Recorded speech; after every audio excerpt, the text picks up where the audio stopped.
Other European legal systems also punished witchcraft harshly. The laws of the Visigoths declared that anyone who killed another person through magical spells must be executed. In less severe cases, proven witches could be sentenced to lifelong slavery. In the year 578, when the young son of Fredegund, Queen of the Franks, died mysteriously, several witches were accused of causing his death through magic. They were executed. Later, in the year 814, the Emperor Louis the Pious began enforcing strong laws against sorcerers and necromancers. His influence led to an important church meeting called the Council of Paris in the year 829.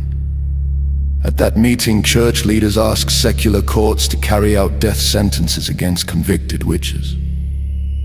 From that point forward, the punishment for witchcraft in many parts of Europe became death.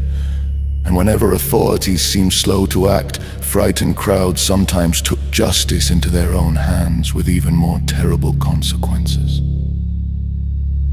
That was the world people believed they were living in, a world where witchcraft was seen as a hidden enemy, a world where law, religion, and fear combined to hunt down those accused of dark magic. And in that world, the fires of the witch hunts were only beginning to rise. During those same centuries, strange and troubling practices were being reported in England. Church writings from that time, called penitentials, books that described sins and how people should repent, spent a great deal of attention warning against pagan ceremonies that people were secretly performing. These rituals were not done openly. Instead, they were hidden inside Christian celebrations, especially during Christmas and New Year's Day. People would pretend they were celebrating Christian festivals, but beneath the surface, something older and darker was sometimes taking place. One of the most disturbing customs involved people dressing up as animals. Men would disguise themselves as horned creatures, wearing the forms of stags, bulls, or other horned beasts. These masquerades were not simple entertainment. Important church leaders strongly condemned them. Among those who spoke against these practices was Saint Theodore, Saint Aldhelm, and Egbert of York, along with many other bishops and church leaders.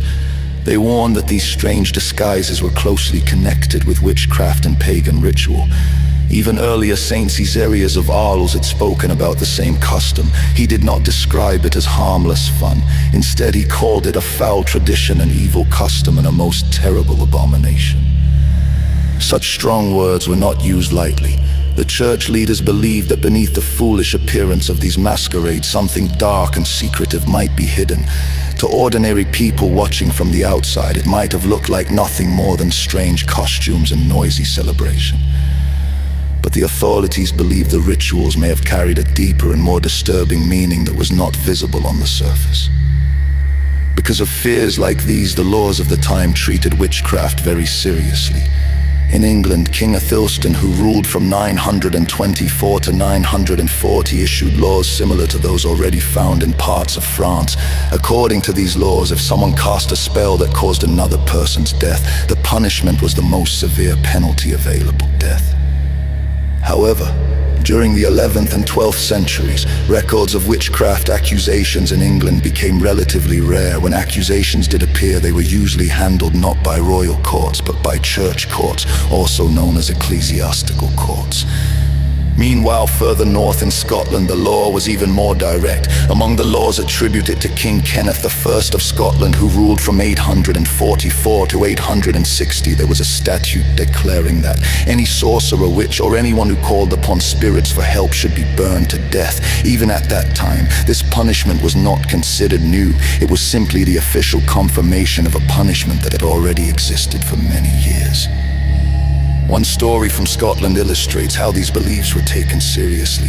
In the year 968, a group of witches from the town of Fors were accused of trying to kill King Duffus. Their method was an old magical practice. They created a wax image representing the king. Then slowly and deliberately they began melting the wax figure over a fire, believing that as the image melted, the king himself would grow weaker and eventually die. When this plot was discovered, the accused witches were punished according to the law. They were burned at the